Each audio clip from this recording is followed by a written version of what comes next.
Gracias por continuar en Radio Eleuteria. Y el tema de hoy es el milagro chileno. Vamos a ocupar como punto de referencia el libro de Axel Kaiser, La fatal ignorancia, en relación al libro de Friedrich Hayek, que es La fatal arrogancia. Y bueno, el título del libro de Axel Kaiser es La fatal ignorancia.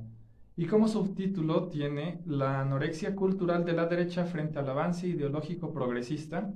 Este es un libro editado por Unión Editorial en colaboración con Fundación para el Progreso de Chile, en el cual es presidente el mismo Axel Kaiser. Para nuestros radioescuchas, los invito a suscribirse a nuestro canal de YouTube para que puedan ver la portada del libro. Yo recomiendo que lo compren y que lo lean, porque no solamente habla de temas que respectan a Chile, sino que son temas que respectan a México y a toda América Latina. Maneja temas muy importantes, tiene una argumentación muy elocuente y tiene propuestas muy audaces este hombre. Ahora bien, ya en programas posteriores yo hablaré sobre otro de los libros que es un bestseller, un libro que escribió precisamente Axel Kaiser en colaboración con Gloria Álvarez, que se llama El engaño populista. Lo leí hace tiempo, igual me parece un libro muy audaz, muy bien escrito, con igual propuestas muy audaces, y que ya tendremos tiempo en este programa para analizarlo y presentarlo ante ustedes. Y bien, vuelvo a mostrarlo, es La fatal ignorancia, escrito por Axel Kaiser. Y pues bien, en este libro, Axel Kaiser, de manera muy elocuente y también de manera muy intuitiva, con una perspicacia muy aguda, pronostica lo que ocurrió en el año pasado, literalmente en el año pasado, hace unas pocas semanas antes de que terminase el año, ganó Gabriel Boric, este joven de 30 y pocos años, que ya actualmente es el presidente de Chile, y la fatal derrota de José Antonio Kast, el líder opositor de, de la derecha en Chile. Y pues bien, en este programa vamos a analizar precisamente qué es el milagro chileno, en qué consistió, cuáles fueron sus causas, cuáles fueron sus consecuencias. Y pues bien, para comenzar, vamos a hablar precisamente de Salvador Allende. Salvador Allende es una figura política muy conocida a lo largo de América Latina por ser el primer presidente comunista, de corte comunista, que llegó al poder a través de la vía democrática.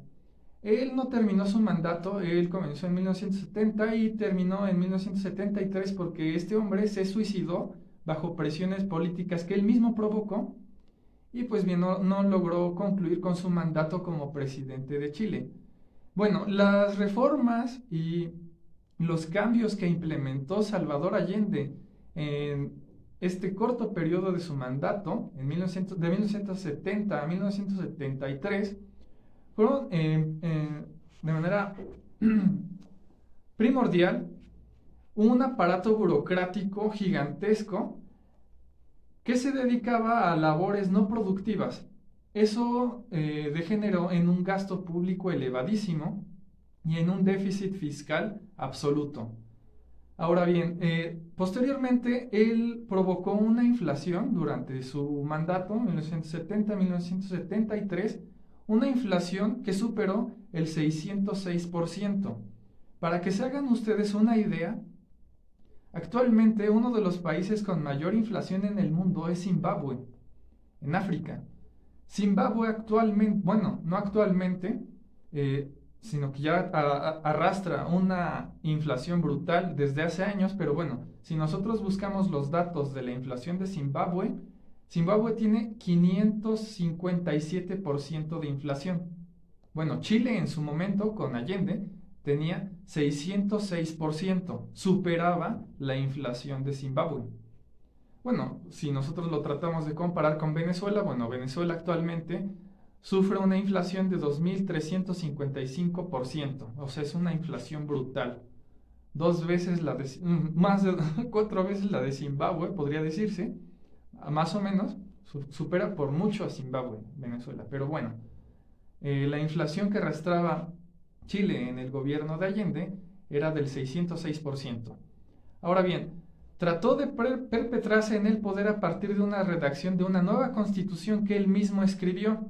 Más adelante voy a explicar en qué consistían esta serie de reformas con una nueva constitución que trató de implementar Salvador Allende, una constitución que él mismo redactó y que trató de implementar a través de un decreto él mismo. Pero bueno, algo que también se le critica a Salvador Allende es que él tenía tribunales eugenésicos, tanto por razones raciales como por razones mentales. Él quería erradicar a los parias mentales, las personas que sufrían, por ejemplo, de enfermedades como esquizofrenia, paranoia, ese tipo de trastornos mentales, él los quería erradicar a través del uso de la fuerza, a través del aparato coercitivo del Estado y también la raza. Esto es un lastre que también arrastra la figura de Salvador Allende. Y pues bien, él se quitó la vida precisamente por las presiones políticas que él mismo causó en su gobierno. Esta nueva constitución que él escribió y que trató de implementar a través de un decreto consistía, por ejemplo, en apoyo a grupos terroristas, consistía en censura, en no levantar la voz ante la crítica de su gobierno, consistía también en la legitimación de tortura y detenciones ilegales, en la colectivización de la propiedad y en la educación estatal. En eso consistía la nueva constitución de Salvador Allende que trató de implementar ya en el desenlace de su gobierno. A partir de esta redacción constitucional que él hizo arbitrariamente, nacieron los cacerolazos, las caceroladas en Chile, y bueno, que posteriormente fue adaptado en Sudamérica, los famosos cacerolazos. Después, la Cámara de Diputados de Chile trató de restituir el orden democrático y fue precisamente que el ejército se hizo del poder. La Cámara de Diputados de Chile advirtió que lo que trataba de hacer Salvador Allende con el país era un disparate, un sinsentido. Entonces, precisamente los diputados, la Cámara de Diputados de Chile en ese momento, se reunieron para sacar del poder a Allende. Además de las protestas masivas que surgió de parte de la población civil. La población civil no estaba absolutamente de acuerdo con los decretos que trataba de implementar Allende, y fue precisamente la presión civil y la presión de la misma Cámara de Diputados lo que obligaron a Allende a suicidarse en su palacio. Y pues bien, surgió lo que se conoce como el pronunciamiento militar a partir del respaldo de la Cámara de Diputados de Chile. Esto comúnmente le llaman el golpe de Estado chileno. Sin embargo, no fue realmente un golpe de Estado. Fue un pronunciamiento militar de la Cámara de Diputados. Fue respaldado por el mismo aparato democrático de Chile para despojar del poder a Allende y que el ejército tomara el mando. Si nosotros nos ponemos a analizar esto, podría decirse que no fue realmente un golpe de Estado, fue un pronunciamiento militar. Ahora bien, Pinochet, esta figura que heredó el poder en Chile y que se le critica tanto, justamente por la brutalidad con la que actuó en su momento. Y sí, aquí no se va a decir que Pinochet no fue un dictador. Claro que fue un dictador. Mató a más de 3,000 personas durante su gobierno. Por supuesto que ejercía censura. Por supuesto que perseguía a disidentes políticos e ideológicos.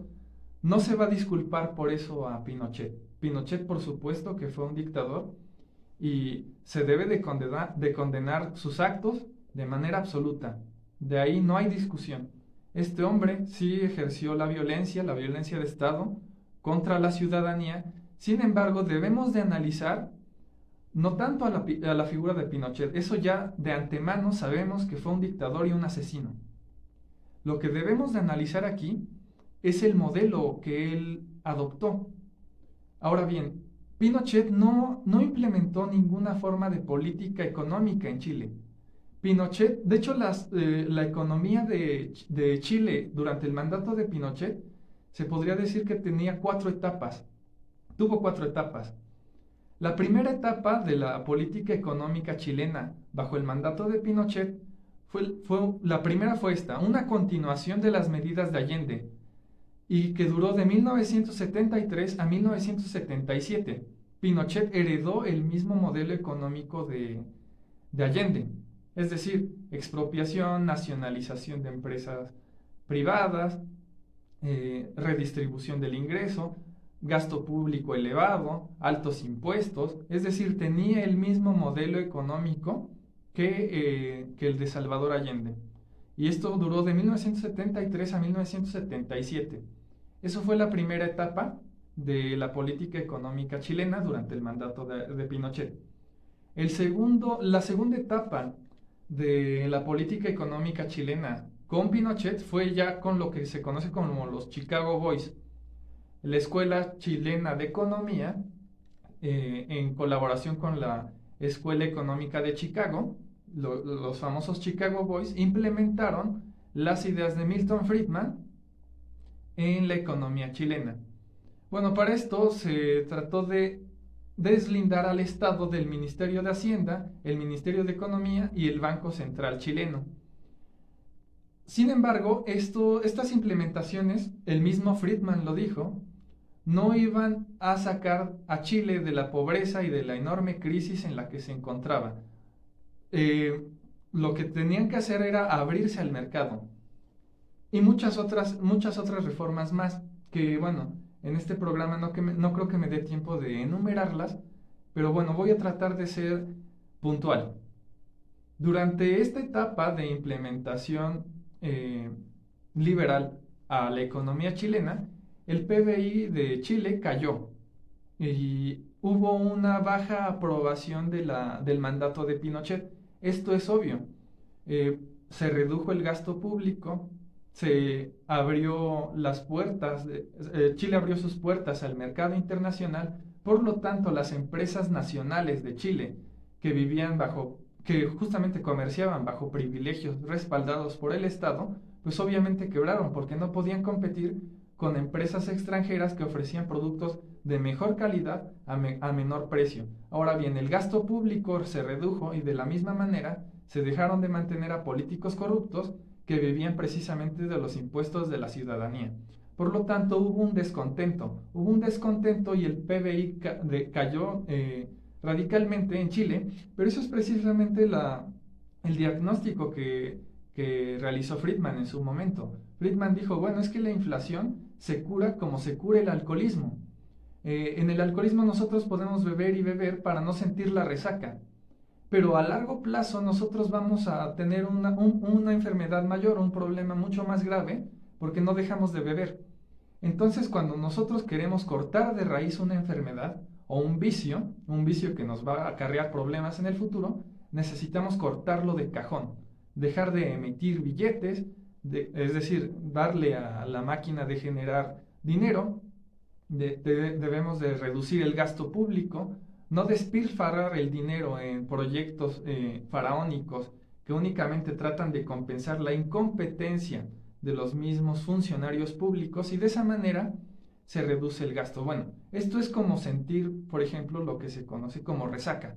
Nosotros, si dejamos de beber, obviamente nos vamos a sentir mal. O es como los drogadictos que, por ejemplo, dejan de consumir droga, sufren lo que es el síndrome de abstinencia, se sienten mal porque ya no tienen aquello que los hacía sentirse felices normalmente. Pero bueno, se corta la enfermedad de raíz, se corta el vicio de raíz para tener una mejor salud a largo plazo. Eso es lo que pasó en Chile. Se redujo el gasto público, se abrieron las puertas de Chile hacia el mercado internacional y de esa manera, gradualmente, a largo plazo, comenzó a prosperar Chile. La tercera etapa de la economía chilena fue de 1978 a 1982. Esto fue lo que se conoce como la recuperación milagrosa de la economía chilena. Y la cuarta etapa fue la crisis del petróleo de 1980. Esto se debió a que el tipo de cambio fijado estaba al dólar. Era un tipo de cambio fijado al dólar, de acuerdo a la economía chilena. Y cuando surge la crisis del petróleo de 1980, comienza a tambalearse justamente el modelo chileno. Ahora, Pinochet a través de la crisis del petróleo de 1980, adopta medidas keynesianas y rechaza el liberalismo. Y esto fue de 1982 a 1985. Ahí justamente comenzó un aumento del gasto público, una protección a las empresas nacionales. Así que bueno, las 4 etapas de la economía chilena no se puede hablar de un modelo absoluto. Fue un constante cambio de una economía liberal a una economía keynesiana, y en un principio fue un modelo socialista que adoptó precisamente de Salvador Allende. Así que bueno, la economía chilena podría decirse que no es un modelo como tal, sino una adopción de constantes escuelas de pensamiento económico como el keynesiano, como el de la Escuela de Chicago, que es una especie de liberalismo al modo de Milton Friedman, y un sistema económico socialista heredado precisamente de Salvador Allende. Así que bueno, es un constante ir y venir de modelos. No se puede hablar de un solo modelo económico chileno porque estaríamos cometiendo un error.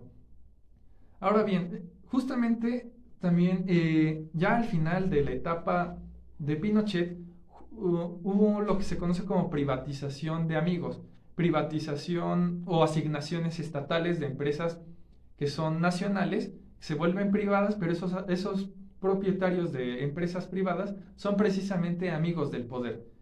Y bien, la Constitución de 1980, que justamente es la constitución que provocó marchas en Chile durante los últimos años, planteaba la separación de poderes. La Constitución de 1980 en Chile plantea eso, una separación de poderes. Plantea también el respeto a la propiedad y las garantías individuales. Eso es en primer lugar. Ahora bien, en segundo lugar, una constitución no es, no es, por decirlo así, el reflejo de una sociedad. Por ejemplo, Estados Unidos solamente ha tenido una sola constitución a lo largo de su historia, de su larga historia. Estados Unidos solamente ha tenido una. Reino Unido ni siquiera tiene constitución. Igual Nueva Zelanda, es decir, los países más desarrollados, los países con más alto índice de bienestar, Estados Unidos, Reino Unido, Nueva Zelanda, no tienen constitución. Vuelvo a repetirlo, una constitución no es el reflejo de una sociedad, ni de cómo vive una sociedad. Ahora bien, vuelvo a repetirlo, Estados Unidos solamente ha tenido una sola constitución. Reino Unido no tiene constitución, ni siquiera Nueva Zelanda. Ahora bien, Venezuela, por compararlo con países latinoamericanos, Venezuela ha tenido 26 constituciones a lo largo de su historia. Por lo tanto, las constituciones no son un reflejo del comportamiento y el desarrollo de una sociedad. La constitución es simplemente un libro, un conjunto de papeles que dicta normas. Ahora bien, Pinochet hizo 2 referéndums en su mandato. El primer referéndum fue el plebiscito nacional de 1980, en el que la misma población aprobó la continuación en el poder de Pinochet. Eso fue el primer plebiscito, lo que fue el primer referéndum en Chile, y fue el sí. La gente quiso que Pinochet siguiera en el poder. Sin embargo, el segundo referéndum fue el plebiscito nacional de 1988, y fue en ese momento que la ciudadanía chilena le dijo que no, que ya no quería a Pinochet en el poder. Y Pinochet, curiosamente, esto es algo muy curioso, Pinochet abandonó el poder, lo retiró, lo dejó. Eso si lo comparamos, por ejemplo, con el decreto de las 1000 flores que hizo Mao Zedong, en el que permitió la libertad de expresión y prensa con un objetivo muy macabro. Mao Zedong permitió que los intelectuales y la prensa se expresara libremente y lo pudiese criticar, para que después Mao Zedong los persiguiera. Es decir, permitió la libertad de expresión para identificar a sus opositores y disidentes ideológicos para desaparecerlos. Eso mismo ocurrió con Maduro. Maduro también permitió una especie de referéndum en Venezuela para identificar a opositores políticos y perseguirlos. Sin embargo, esto no lo hizo Pinochet. Pinochet realmente hizo un referéndum en el que se le dijo que ya no lo querían en el poder, y él abandonó el mandato. Esto Milton Friedman lo recoge después en una conferencia, en una de tantas conferencias que tuvo Milton Friedman, en donde se le pregunta qué es realmente el milagro chileno. El milagro chileno es la recuperación de Chile de ser un país paupérrimo con una economía decadente, en una crisis política y económica brutal, a ser uno de los grandes faros de América Latina, en donde hay mayor movilidad social, hay igualdad de ingresos, curiosamente hay igualdad de ingresos. Eso no es realmente el milagro chileno, según Friedman. El milagro chileno no se traduce únicamente en la recuperación de la economía chilena. No, el verdadero milagro chileno consistió, según el profesor Milton Friedman, en que un dictador, porque realmente Pinochet fue un dictador, dejara el poder. Eso fue el milagro chileno, en el que un dictador no trató de eternizarse en el poder. Sabemos que el poder es la droga más adictiva que existe en el ser humano. No es el alcohol, no es el tabaquismo, no es la heroína.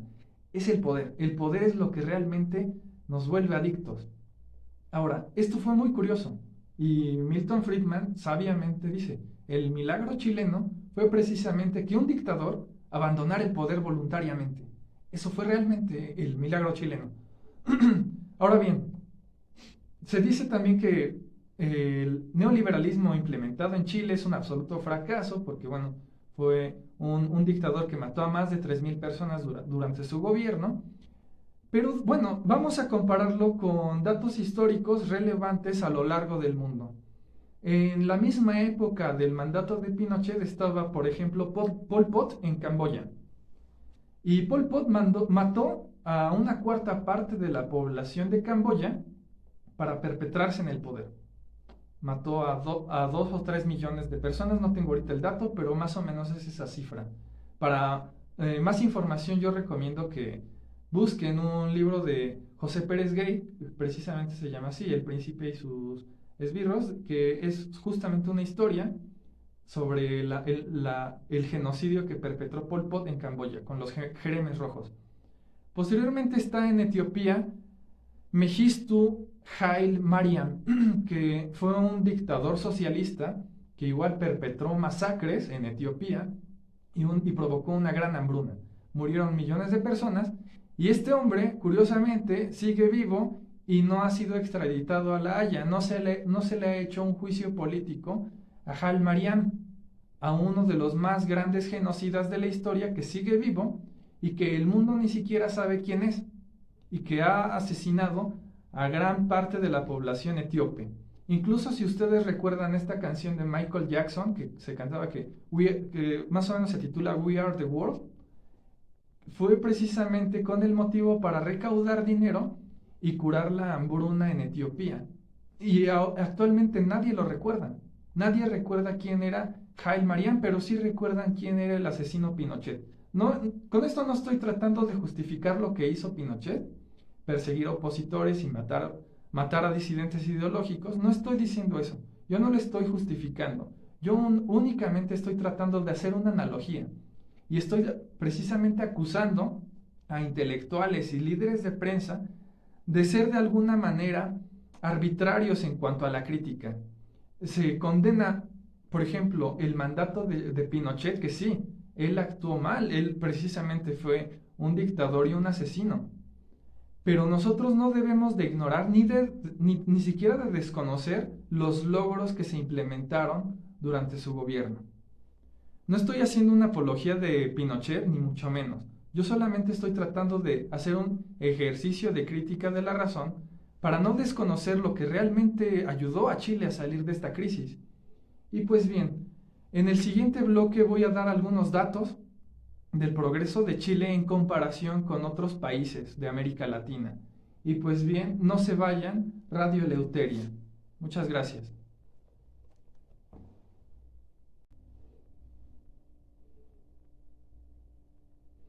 Muchas gracias por continuar en Radio Eleuteria. Y en este pequeño bloque final, voy a referir el increíble milagro chileno con respecto a la economía y voy a dar algunos datos de fuentes confiables que precisamente nos muestran el resurgimiento de la economía de Chile de ser una economía paupérrima, hundida en una crisis, a ser uno de los más grandes países en Latinoamérica en respetar en respetar las libertades individuales y la libertad de propiedad. Ahora bien, la fuente, de acuerdo a la Latin America Policy Journal del 2018, refiere que el crecimiento del ingreso per cápita por quintiles de 1990 a 2015 fue del 208% al 439%.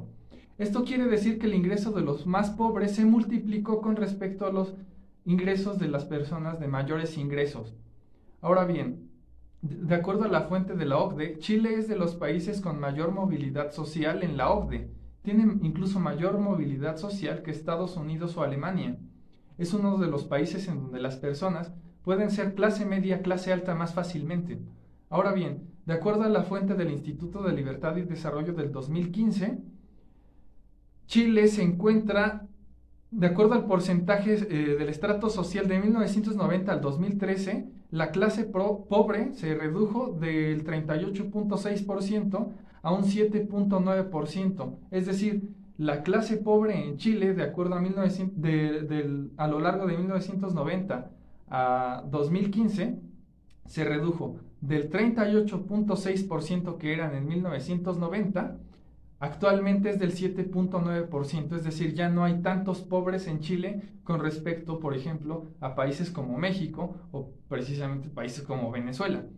Ahora bien, de acuerdo al índice Gini, esto es un indicador que pronostica y que más exactamente estudia la desigualdad social en cuanto a ingresos, este es el famoso índice de Gini, plantea que Chile, de acuerdo a la fuente del Banco Mundial de 1990 a 2017, tenía una tasa de desigualdad del 57.2% y que actualmente es del 46.6%, de acuerdo al índice de Gini, de lo que se le conoce como la curva de Lorenz.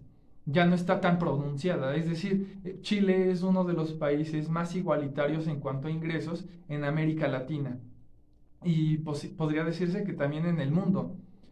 Si esto lo comparamos, por ejemplo, con países como Venezuela, Venezuela es el país más pobre en América Latina y además es el segundo país más desigual en el mundo, con un índice de Gini del 51.6% en el 2020. Es decir, Venezuela, además de ser el país más pobre, es el segundo país más desigual. A diferencia de Chile, que realmente es uno de los países menos desiguales en cuanto a ingresos en el mundo. México, por su parte, tiene de un 48.3 en Gini.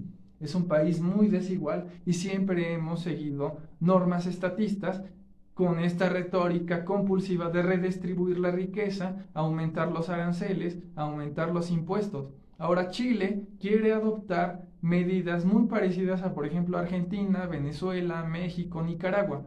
Ya no quiere ser este faro que era en América Latina y en el mundo en cuanto a libertades económicas y políticas, sino que quiere regresar y quiere más exactamente asemejarse a modelos como Venezuela, Argentina, México, Nicaragua, incluso Cuba. Ahora bien, son muchos datos, pero ¿qué podemos decir en conclusión? Bueno, en este libro, que yo lo recomiendo muchísimo, yo invito a que lo compren y lo lean, porque realmente son propuestas muy audaces, está muy bien escrito. Lo que él dice es que, bueno, Axel Kaiser, este muchacho, plantea que es algo muy cierto, las ideas dominantes se imponen sobre la razón. Nosotros pensamos, en primera instancia el ser humano piensa a través de las emociones, posteriormente hace un ejercicio de la razón, una crítica de la razón, porque eso es la segunda instancia de nuestro comportamiento y de nuestra forma de emitir juicios. Nuestra primera forma de emitir un juicio de valor es a través de las emociones. Y el segundo nivel de razonamiento es precisamente a través de una crítica de la razón, un ejercicio crítico de la razón. Y pues bien, Axel Kaiser plantea que el problema en Chile y en América Latina en general se debe precisamente a que este modelo que, bueno, surgió lamentablemente bajo el mandato de un dictador y de un asesino, pero que en el plano político y económico fue efectivo, fue viable. En otras palabras, funcionó. Sin embargo, no está legitimado. Ese es el problema. Tiene funcionamiento en cuanto a la economía y a las libertades civiles, pero no tiene aceptación, no ha sido legitimado porque precisamente la opinión pública ha sido secuestrada bajo una retórica populista implementada por políticos corruptos y secundada por una clase intelectual que justamente funciona como la ramera de los intereses parasitarios y las redes clientelares de los mismos políticos en América Latina. Si nosotros seguimos siendo condescendientes con los discursos emotivos que no tienen un sustento razonable, estos discursos populistas de políticos que tratan de perpetrarse en el poder y sacar provecho de nuestro consenso social, América Latina está perdida. Y pues bien, yo recomiendo ampliamente este libro y en espacios posteriores yo tendré la oportunidad de referir El engaño populista, que también escribió Axel Kaiser junto con Gloria Álvarez, para presentárselos a ustedes y hacerles un pequeño resumen y un pequeño análisis de ese libro. Y pues bien, agradezco a la Voladora Radio que me dé este espacio, agradezco a Rocío Castillo detrás de cabina realizando este trabajo, y sobre todo agradezco a usted, amigo Radio Escucha, amigo suscriptor. Los invito a que nos sintonice el próximo miércoles de 7 a 8 de la noche a través de la Voladora Radio. Y bien, esto es Radio Eleuteria, viva la libertad y la verdad. Hasta luego.